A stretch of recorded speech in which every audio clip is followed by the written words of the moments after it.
Hey BookTube friends, I hope this video finds you all well. It's been a couple of months since I've really sat down and done a video, and today I just wanted to make something to kind of catch up on what's been happening in the last couple of months. I ended up taking a little bit of an unexpected break and a longer than anticipated break, but wanted to just kind of catch you guys up on some things that have been going on, sort of the good, the bad, the ugly, the cheesy, everything. Back in July, the last video that I made right before the break, that weekend that the video came out, or that I made the video, I found out that one of my coworkers had died. He killed himself. And so much of the reason why the break initially started was because of that. People on my unit, people that I work with, were just in a lot of need of some support from other coworkers and peers. And it was really nice to be able to be there for people when they needed it, because there were a lot of just breakdowns, a lot of having to check in on people, a lot of bar sessions where people just needed to talk things out. And so it was really helpful to make the time to be able to be there for people.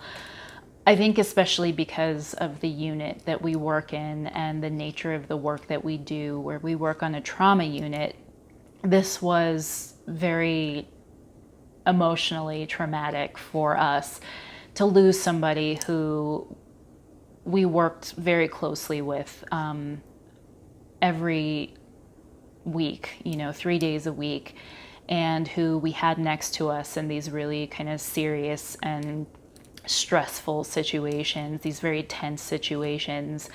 And so it came as a shock. Nobody knew what was going on. There was a person who knew sort of the depth of the issues and the struggles that this person was going through. And the person who knew was a good friend.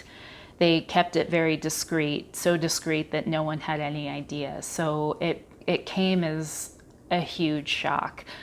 And my telling you this is not to elicit sadness or sympathy or empathy or anything like that. It's just to let you guys know what happened. And so everyone, I'm happy to report, is doing a lot better now. Everyone has kind of started to find normal again, or at least recalibrate what normal is.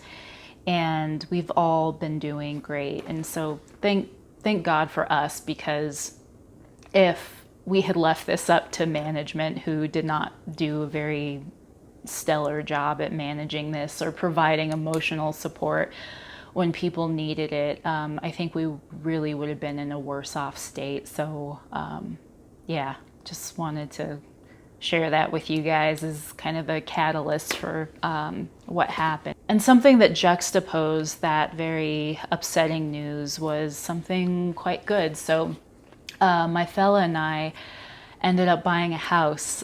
We found out at the end of July that we had made it with this whole process of purchasing a house. So that was really exciting, and it feels so good to not be a renter anymore and to have a space that you could just kind of do whatever you want in. And so part of that end of the month was us kind of getting in here, painting, doing whatever cosmetic things needed to be done before we moved in. And we ended up moving everything in the middle of July. So, the middle of August.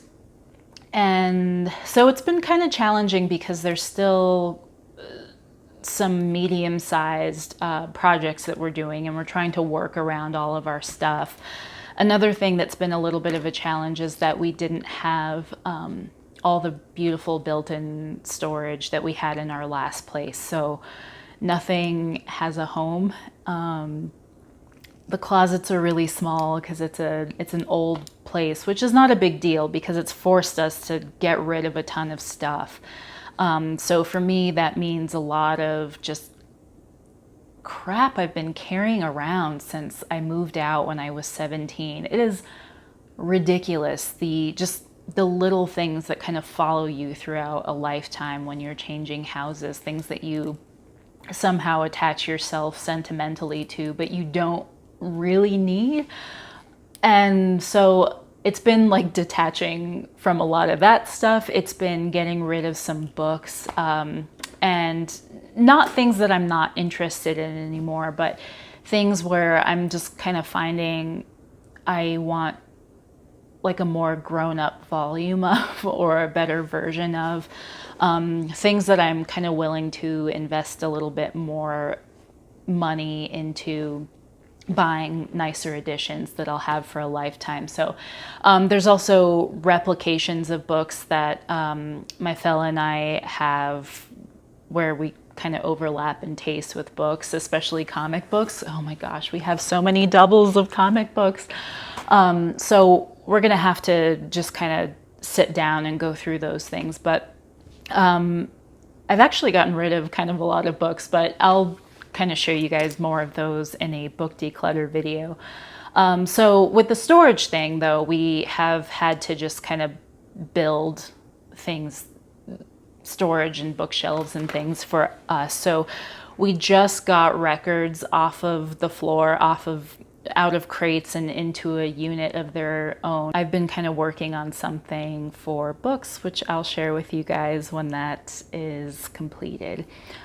It's almost there and I couldn't be happier that it's almost done. And speaking of making things, when I was moving stuff, I found a bunch of old sketchbooks and journals that I had kept and was thumbing through them and just really missed making art. I miss painting and sketching, and I feel like this is something I need to introduce back into my life. So I decided to participate in Inktober this year, which is a 31-day challenge where you make a piece of art every day, preferably pen and ink or any sort of ink. And I think that will kind of kick my butt into maybe starting to develop that habit again of just taking time out of a day to create something. And there's another booktuber who actually has an art channel, I think A Bookish Land. I'll leave her channel down in the description box, but I was watching one of her videos yesterday and she was saying the same thing, that she had started an art channel that she hasn't really made public yet, but she wanted to participate in Inktober as well. So I thought that was really cool. So if anyone wants to join that challenge, if anyone knows about it and wants to participate, I'll leave the link to Inktober. They also have an Instagram page, but they already released the prompts for next month. So yeah, take a look. And then another thing that kind of stemmed out of that was my old journals. So I was flipping through all those, and I've kept one every year. I have a notebook on me at all times, and I'm always jotting down ideas or lists or thoughts on things. So I'm finding that there's this whole practice of bullet journaling.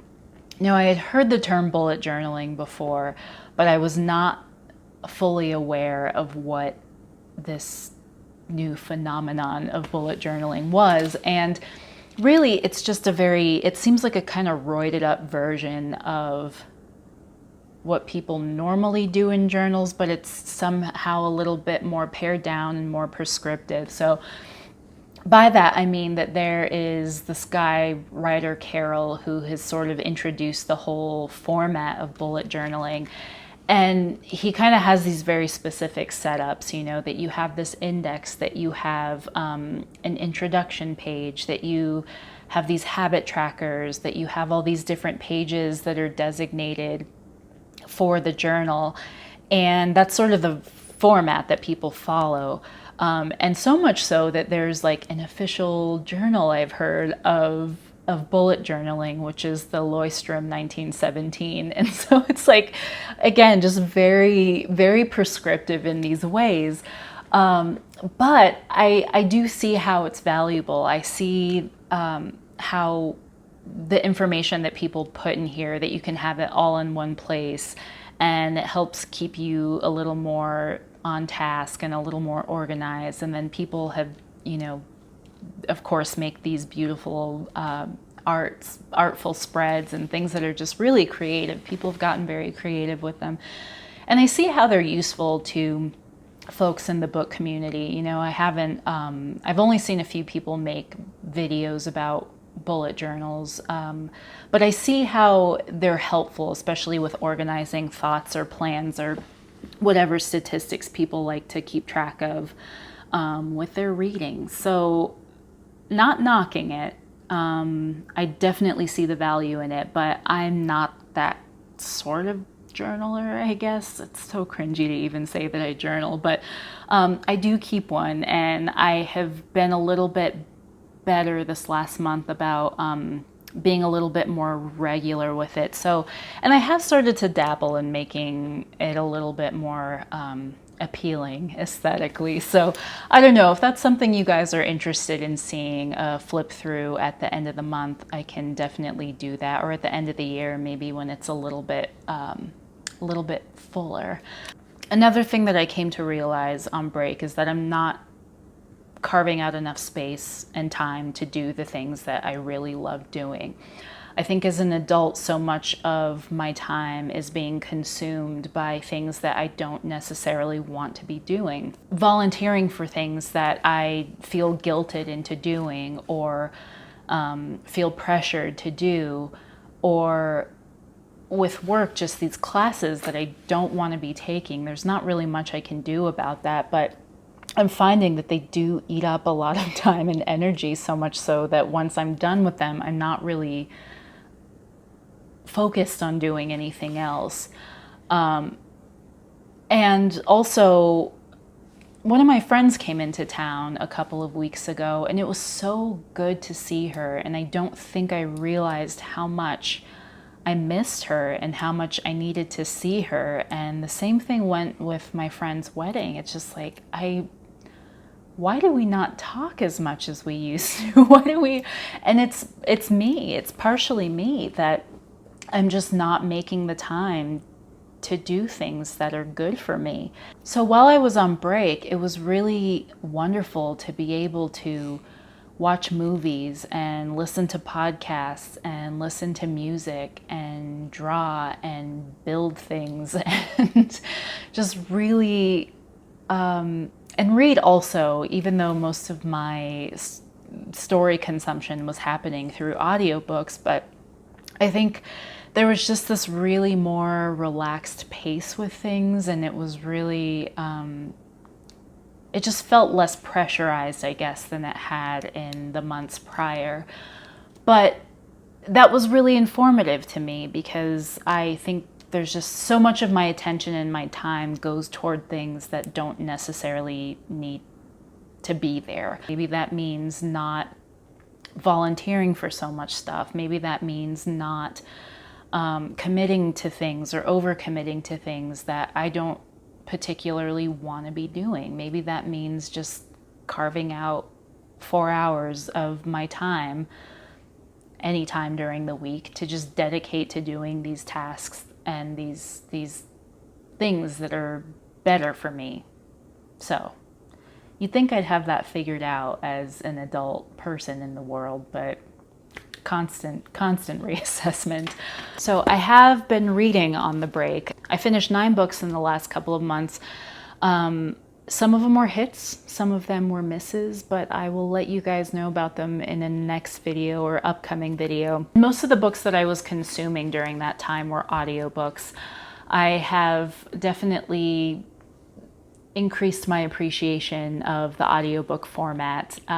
It was really challenging the last couple of months to actually take some time to sit down and read books because of errand running, building things, painting, always just kind of doing things even late into the night. So I was very appreciative that I had audiobooks at my disposal to help me through that. But either way, I will let you guys know about those. So also, I've got some videos that kind of got put on the back burner during the last few months that I had wanted to work on. So I will definitely get those up soon. I still have my There review and music, art, and film video that I was working on, as well as just some other tags and things that kind of got neglected the last couple of months. And also the new subscribers to the channel. There have been a few more of you since I last checked in, so thank you guys and welcome, and there will be more to look forward to. So thanks again, you guys, for sitting through this quite rambly video, but I hope you're doing very well wherever you are, whatever time it is, and I will see you very, very soon. Thanks, guys.